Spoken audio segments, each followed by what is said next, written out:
Précieux sang de Jésus.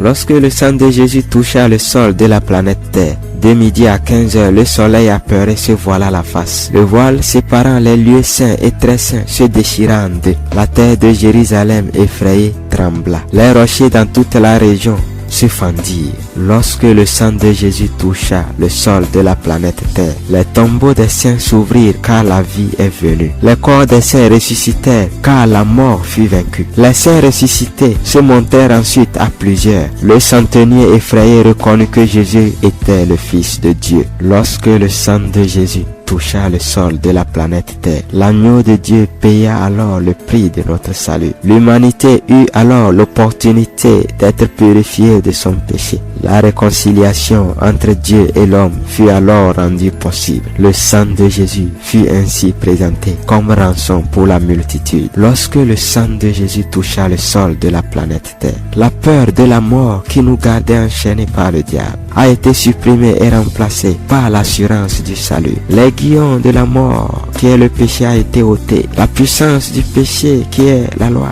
est remplacée par la grâce. Le précieux sang de Jésus nous délivra de la mort. Relaxe-toi. Bien des fois tu as cru que la douleur mène vers Dieu, que c'est à force de te punir que Dieu t'écoutera. À plusieurs reprises et à maintes fois, tu as supposé qu'en criant très fort, en faisant beaucoup de gestes, tu seras exaucé. Mon ami, j'ai un conseil pour toi. Relaxe-toi. Bien des fois, tu as cru qu'à force d'avoir soif, qu'à force d'avoir faim, Dieu te répondra. À plusieurs reprises, tu as supposé qu'en étant sale, qu'en ne s'habillant pas joliment, tu aimes ainsi Dieu. Mon ami, j'ai un conseil pour toi. Relaxe-toi. Bien des fois, tu as cru que d'abondantes larmes, des nuits blanches remplies de soucis te sauveront. À plusieurs reprises, tu as supposé qu'en te lamentant, en jetant le tort sur tous les autres, tu seras délivré. Mon ami, j'ai un conseil pour toi. Relaxe-toi. Bien des fois, tu as envisagé que réussir, c'est juste par tes muscles que tu le pourras. Tu as supposé que par ta beauté ou l'étendue de ta malice et de ta ruse, tu pourras réussir. À plusieurs reprises, tu as cru devoir attirer la pitié, te compliquer la vie et la rendre amère pour être sauvé ou exaucé. Mon ami, j'ai un conseil pour toi. Relaxe-toi. Laisse la puissance de Dieu résoudre tes problèmes.